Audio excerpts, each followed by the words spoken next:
Assalamualaikum warahmatullahi wabarakatuh. Halo teman-teman semuanya. Alhamdulillahirabbil alamin. Puji syukur kehadirat Allah Subhanahu wa taala karena atas rahmat dan karunia-Nya kita dapat melaksanakan presentasi pada hari ini dalam keadaan sehat. Sebelumnya, perkenalkan saya Siti Nur Kamilah dari Program Studi Pendidikan Guru Madrasah Ibtidaiyah dengan NIM C 202403026. Pada kesempatan kali ini, saya akan memaparkan materi yang berjudul Perkembangan Fisik dan Motorik Anak Usia SD atau MI.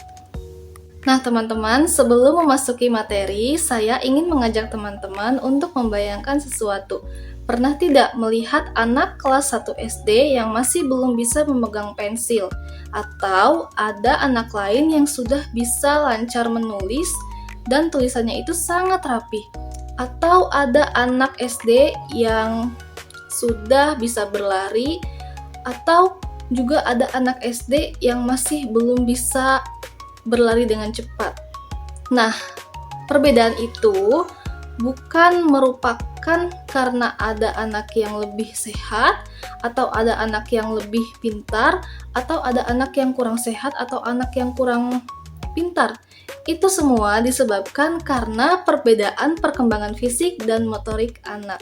Jadi, setiap anak itu memiliki perkembangan fisik dan motorik yang berbeda-beda. Sebagai calon guru MI, kita harus memahami hal tersebut agar tidak salah memberikan penilaian terhadap peserta didik. Baiklah, langsung saja kita masuk ke materi yang pertama. Nah, teman-teman, sebetulnya perkembangan fisik dan motorik itu saling berhubungan tetapi memiliki arti yang berbeda. Yang pertama ada perkembangan fisik. Perkembangan fisik adalah perkembangan pada tubuh anak, misalnya berat badan meningkat, tinggi badan bertambah, otot semakin kuat, tulang semakin kuat, dan organ tubuh semakin matang.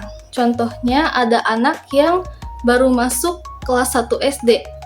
Saat itu tubuhnya masih kecil. Setelah beberapa tahun di SD, tubuhnya semakin kuat dan besar. Nah, itu merupakan contoh perkembangan fisik. Oke, sedangkan perkembangan motorik adalah kemampuan anak dalam menggerakkan tubuhnya. Motorik itu terbagi menjadi dua. Ada yang namanya motorik kasar dan juga ada yang namanya motorik halus. Nah, yang pertama ada motorik kasar, yaitu gerakan tubuh yang menggunakan otot besar. Contohnya berlari, melompat, memanjat. Sedangkan motorik halus adalah gerakan tubuh yang menggunakan otot kecil. Contohnya seperti menulis, menggambar, dan mengancingkan baju. Jadi sebagai guru MI, kita harus bisa memahami ketika ada anak kelas 1 MI yang masih belum bisa menulis dengan rapi, itu bukan berarti pemalas, bisa jadi karena perkembangan motoriknya itu masih berkembang sehingga perlu latihan dan stimulasi.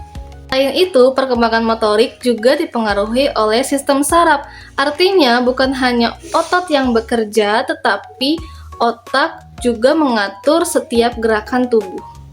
Perkembangan fisik dan motorik itu saling berkaitan satu sama lain. Tubuh yang sehat akan mendukung kemampuan bergerak, sedangkan aktivitas gerak akan membantu menjaga kesehatan tubuh. Selanjutnya kita masuk ke ciri-ciri perkembangan fisik dan motorik anak usia MI atau SD. Ciri yang pertama yaitu tinggi dan berat badan meningkat secara bertahap. Walaupun pertumbuhannya tidak secepat balita, tetapi setiap tahunnya itu akan mengalami perubahan. Yang kedua yaitu otot semakin kuat. Contohnya, anak sudah bisa mulai membawa tas sendiri, berlari dengan lebih cepat, dan juga bisa mengikuti pelajaran olahraga dengan lebih baik. Kemudian, yang ketiga yaitu koordinasi tubuh semakin kuat. Misalnya, anak yang sudah masuk SD itu bisa menangkap bola lebih tepat. Mungkin ketika TK, ketika menangkap bola itu masih meleset. Namun ketika sudah masuk SD atau MI, ketika menangkap bola itu sudah tepat karena koordinasi mata dengan tangan itu berkembang. Keseimbangan tubuh juga semakin baik. Misalnya, anak sudah bisa berdiri dengan satu kaki, kemudian bisa berjalan di atas garis, bahkan bisa naik sepeda tanpa bantuan roda. Kemudian, kemampuan motorik kasar juga berkembang. Jadi, anak itu lebih aktif bermain. Mereka senang bermain kejar-kejaran, lompat tali, bermain bola, dan lain sebagainya. Sedangkan motorik halus juga berkembang, tulisan mereka jauh lebih rapi dibandingkan dengan awal masuk sekolah. Gambar yang mereka buat juga lebih detail. Yang menariknya, anak usia SD itu cenderung senang bergerak. Karena itu, guru tidak boleh selalu menyuruh mereka untuk duduk diam selama berjam-jam. Karena itu, pembelajaran juga harus diiringi dengan permainan edukatif atau praktik sederhana agar mereka tidak bosan. Selain karena membuat pembelajaran lebih menyenangkan, kegiatan tersebut juga membantu membuat perkembangan fisik dan motorik anak berkembang. Selanjutnya yaitu faktor-faktor yang mempengaruhi perkembangan fisik dan motorik anak usia SD atau MI. Yang pertama yaitu faktor genetik atau keturunan. Misalnya, tinggi badan anak itu dipengaruhi karena tinggi badan orang tuanya. Yang kedua yaitu gizi dan nutrisi. Contohnya, anak yang mendapatkan gizi yang baik tentunya akan memiliki energi yang cukup untuk belajar dan bermain. Sebaliknya, jika anak kekurangan gizi dan nutrisi, anak tersebut akan terhambat pertumbuhannya, baik pertumbuhan fisik maupun motoriknya. Selanjutnya, yaitu adalah faktor kesehatan. Contohnya, anak yang sering sakit itu akan membuat aktivitas yang dia lakukan semakin sedikit. Akibatnya, karena dia melakukan aktivitas fisik yang sedikit, sehingga perkembangan motoriknya itu terhambat. Kemudian ada faktor lingkungan. Nah, jika lingkungan menyediakan tempat bermain yang aktif, tentunya akan memudahkan anak dalam melakukan aktivitas sehingga motoriknya juga berkembang. Selain karena motoriknya itu berkembang, anak tersebut juga akan lebih aktif bergerak. Selanjutnya yaitu faktor aktivitas fisik. Nah, semakin sering anak melakukan aktivitas fisik seperti bermain, berolahraga, tentunya perkembangan motoriknya juga akan berkembang. Apabila sebaliknya, anak kurang melakukan aktivitas fisik, kurang bermain, kurang berolahraga, tentunya motoriknya juga akan terhambat. Yang tidak kalah penting adalah peran guru dan orang tua. Nah, guru bisa memberikan latihan yang lebih motorik, seperti menggambar, lipat kertas, berolahraga, bermain peran, dan aktivitas fisik yang lainnya yang melibatkan motorik kasar dan juga motorik halus. Sedangkan orang tua dapat mendukung dengan memberikan makanan bergizi dan bernutrisi, mengajak anak bermain, dan libatkan anak untuk melakukan aktivitas gerak supaya gerakannya itu lebih aktif. Terakhir adalah faktor psikologis. Anak yang lebih percaya diri biasanya lebih berani untuk melakukan aktivitas fisik dibandingkan dengan anak yang takut, pemalu, sehingga dia itu kurang berani untuk melakukan aktivitas fisik. Baik teman-teman, dari pembahasan tadi dapat disimpulkan bahwasannya perkembangan fisik dan motorik itu merupakan bagian yang sangat penting untuk kehidupan anak usia SD atau MI. Perkembangan fisik itu fokusnya merupakan pertumbuhan tubuhnya, sedangkan motorik itu adalah kemampuan menggerakkan tubuh. Keduanya itu dipengaruhi oleh banyak faktor seperti faktor genetik, lingkungan, gizi, aktivitas fisik, faktor psikologis, serta dukungan dari guru dan kedua orang tuanya. Sebagai calon guru, tugas kita itu bukan hanya mengajarkan materi pelajaran, tetapi menciptakan pembelajaran yang melibatkan perkembangan fisik dan perkembangan motoriknya agar bisa berkembang secara optimal.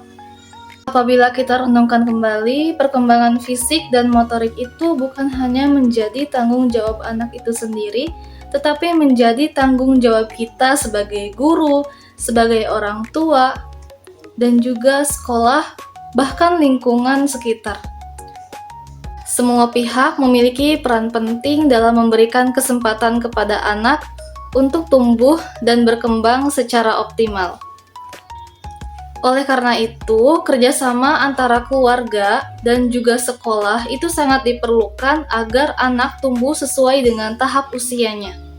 Sebagai calon guru madrasah ibtidaiyah, menurut saya materi ini sangat bermanfaat karena nantinya kita akan berhadapan langsung dengan peserta didik yang memiliki karakteristik dan kemampuan yang berbeda-beda.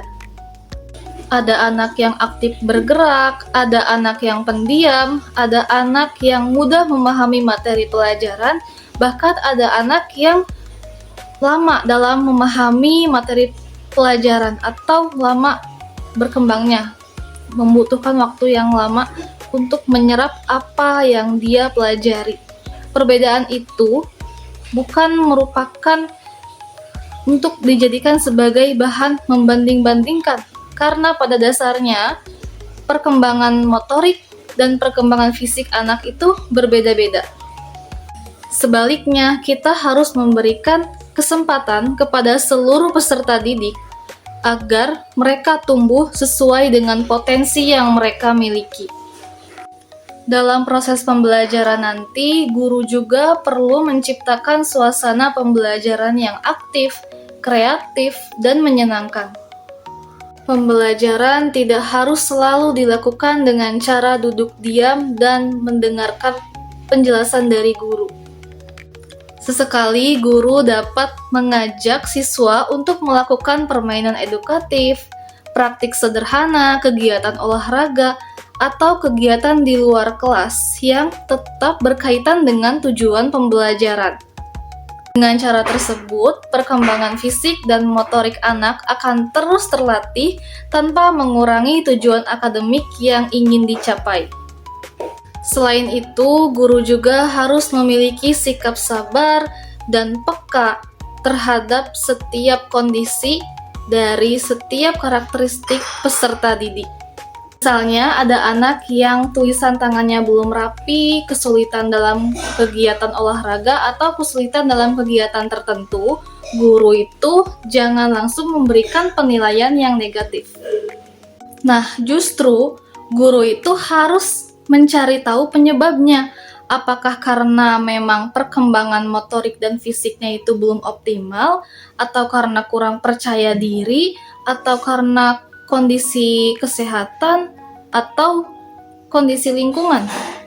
Nah, ketika kita sudah tahu penyebabnya, dengan memahami penyebabnya, kita bisa memberikan pemahaman dan stimulus yang tepat agar anak merasa dihargai dan lebih percaya diri untuk terus berkembang. Materi ini juga mengingatkan kita bahwa keberhasilan pendidikan itu tidak ditentukan oleh nilai raport atau prestasi akademik saja. Anak yang sehat, aktif bergerak, kemudian mampu bersosialisasi dengan teman sebayanya, dan juga perkembangan fisik dan motoriknya itu baik, itu juga merupakan keberhasilan pendidikan. Jadi, oleh karena itu, kita sebagai calon pendidik, sebagai calon guru, harus melihat kemampuan perkembangan anak, seluruh perkembangan anak. Bukan hanya kognitifnya saja, tapi secara menyeluruh. Harapan saya, setelah kita mempelajari materi ini, kita bisa memahami bahwa pentingnya materi ini untuk perkembangan fisik dan motorik pada anak usia SD atau MI. Semoga materi yang kita pelajari hari ini tidak hanya sekedar menjadi teori, tetapi juga kita praktikkan ketika kelak kita menjadi guru nanti. Dengan demikian, kita dapat membantu peserta didik untuk menjadi generasi yang sehat, aktif, percaya diri.